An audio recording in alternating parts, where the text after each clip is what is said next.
आमर दीर्घ 6 वर्ष धरी आरंभ होता आमर पीएम स्वनिधिर आज 6 वर्ष पूर्ति आमर पीएम स्वनिधि मेला आयोजित कराई फूड स्टॉल भी होता आउ 5टा यूएलबी रु ओडगाँ नयागढ़ दशपल्ला खंडपड़ा रणपुर और समस्त स्ट्रीट भेंडर माने आसी आउ आमर चेयरमैन भाइस चेयरमैन समस्त काउंसिलर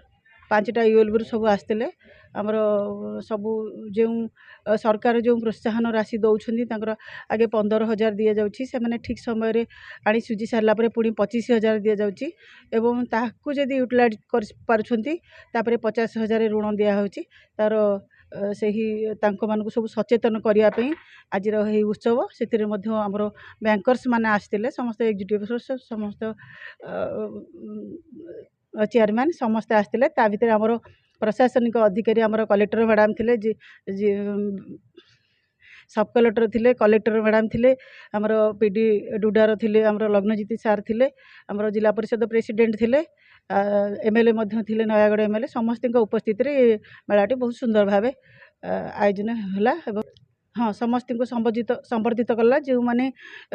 ठीक टाइम रे ऋण नहीं सुझी पारिछंती ते मानको संबर्धित कराला फैमिली को संबर्धित कराला।